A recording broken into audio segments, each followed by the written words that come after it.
Départ de pigeon. Salut à toutes et à tous, c'est Manu pour la chaîne Le Sauce à Carpe, j'espère que vous allez bien.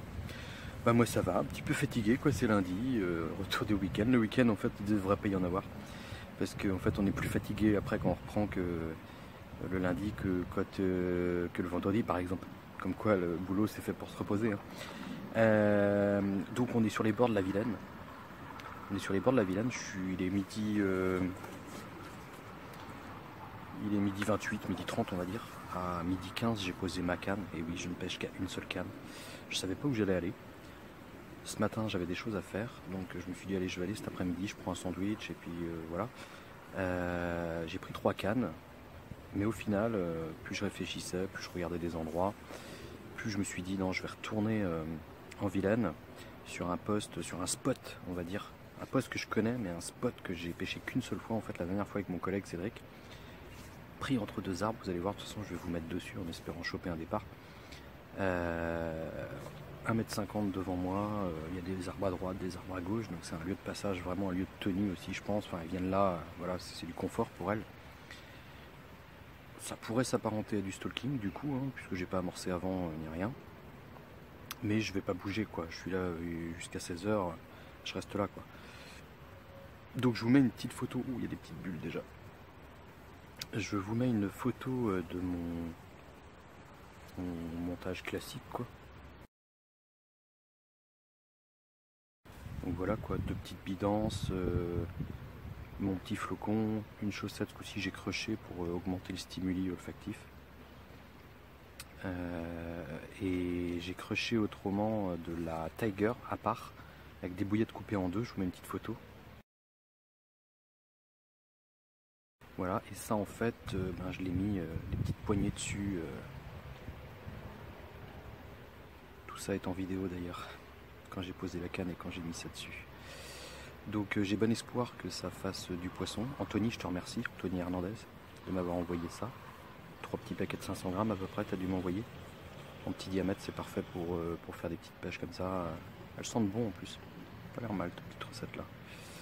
Donc, croisons les doigts. L'épuisette, elle est juste en bas là, parce que s'il faut que je descende, que je sois au taquet, que je sois pas embêté encore avec un truc genre ronce, t'es pris dans les branches, truc comme ça. Voilà. Allez, je vous cale dessus en espérant choper un départ en live, si départ il y a. Et moi, je fais pas de bruit, je reste là, peinard. J'ai le parapluie parce qu'ils annoncent de la pluie. La pression atmosphérique jusqu'à là était haute, là elle est bien redescendue, on est à 1015-1016. Le temps un petit peu gris. Si ça fait pas un poisson ça m'étonnerait. Ça m'étonnerait que ça fasse pas un poisson ça. Mais bon, je vais pas vendre la peau de l'ours avant de l'avoir tué. Allez, à tout.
excusez-moi, j'ai oublié de préciser quelque chose.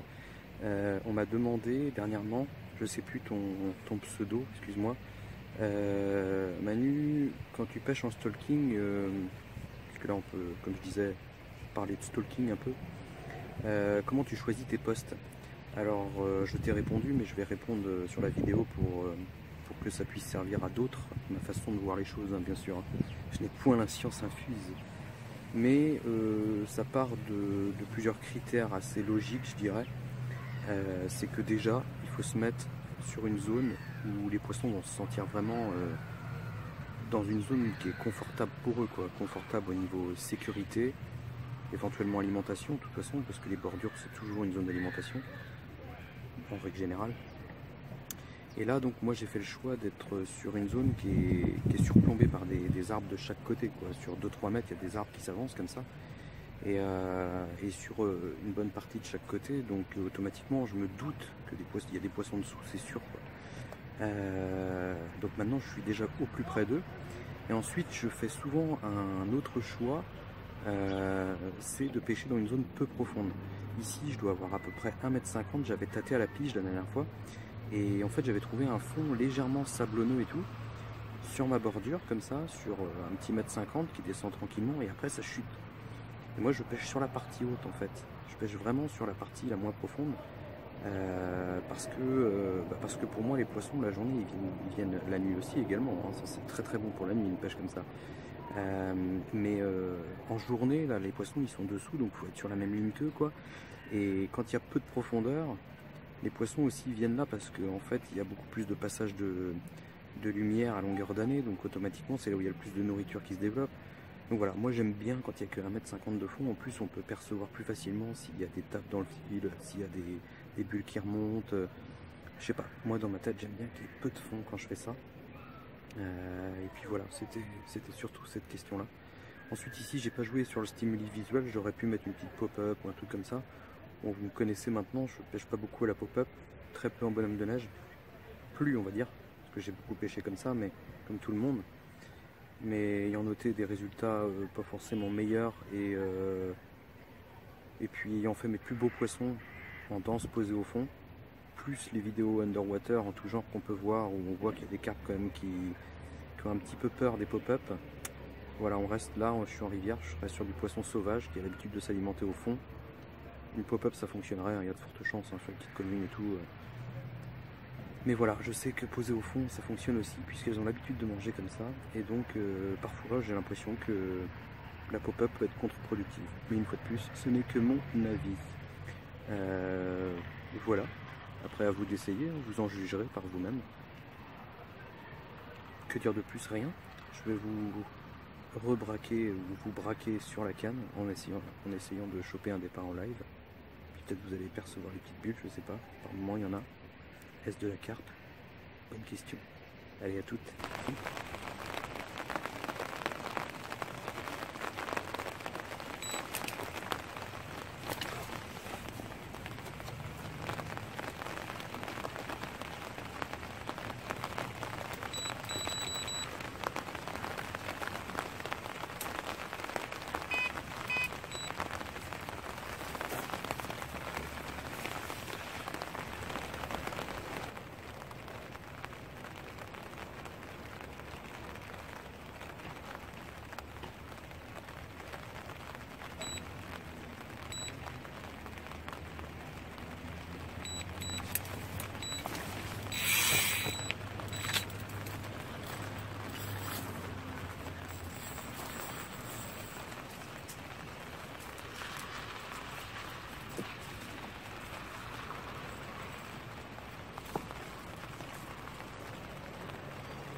Bon voilà les amis, tout petit hein. Mais bon, départ en live, je la tiens bien par la gueule. Je vais aller la remettre à l'eau directement, je vais pas faire peser, pas sortir le cradle hein. Come on. Bon bah voilà, petit poisson. Il est 14h37, donc on va dire que le départ a eu lieu vers 14h30. Cool, toute petite coco. Donc ce que vous avez pas vu, parce que j'ai coupé un petit peu entre les deux, entre la première touche où mon écureuil tombe et le départ après, il s'est pas passé énormément de temps, il a dû se passer 5 minutes, mais j'ai préféré couper à la vidéo, sinon c'est trop long. Mais en fait, entre temps, ça venait taper comme ça, Et au premier coup, quand le fil s'est tendu et que l'écureuil est tombé, qu'il y a eu la coup, j'ai hésité en fait à prendre en fait. Et après, je me suis dit, bah non, mais quand on pêche comme ça, bah déjà, je pense que je peux en faire une autre quoi d'ici 16h, 16h15. Mais voilà quoi, Mais tout à l'heure, si j'avais rejeté, je pense que je passais à côté de ce petit poisson. En fait, ce qui se passe, c'est que c'est ça que j'aime bien aussi dans la pêche, voilà, fil détendu sur le bord et tout. C'est qu'en fait, quand le poisson est là, il y a toujours des prémices avant. C'est-à-dire que ça tape, parce que le poisson il vient, il tourne dessus et il tape dans le fil et voilà quoi. Et quand on pêche comme ça, où il y a plein de branches et tout ça à côté des herbiers machin, le poisson, je pense que quand il se frotte sur un fil, il se rend pas trop compte quoi. On ne sait pas d'ailleurs si vraiment, et parfois ils réagissent très craintivement, des fois ça leur fait rien, on ne sait pas. Voilà. Mais en tout cas pour le coup, voilà, ça tapait, j'ai bien fait de pas relever, j'ai juste redétendu le fil un peu vu que ça s'était tendu, remis mon écureuil et tu vois, ça a décollé après. Donc voilà, j'ai reposé tout pareil, j'ai refait, j'ai recruché les tigers bien comme il faut pour faire vraiment que de la particule de tiger. Ça me fait petite poignée. Oh, je vois que ça tressaute encore dans la canne. Pas déjà quand même, avec le barouf que j'ai fait là. On va voir. Et puis j'ai remis quelques billes coupées en deux. Merci Anthony. Marche bien les petites bibis viandox là. Allez, total.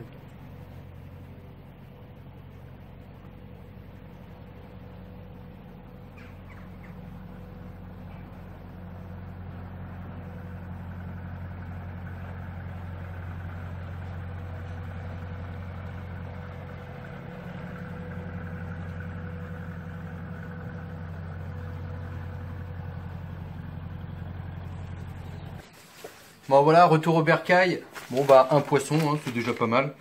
J'ai pas utilisé grand chose finalement, hein, parce que dans le paquet il y avait peut-être un petit tiers de plus que ça quoi. Donc Anthony, hein, on va réutiliser ça. Hein. Je remets sous vide. Tac.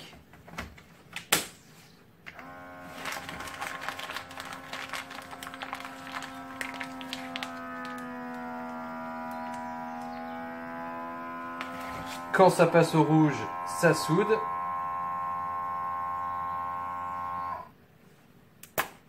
On enlève, on refait rentrer le verre. Et voilà.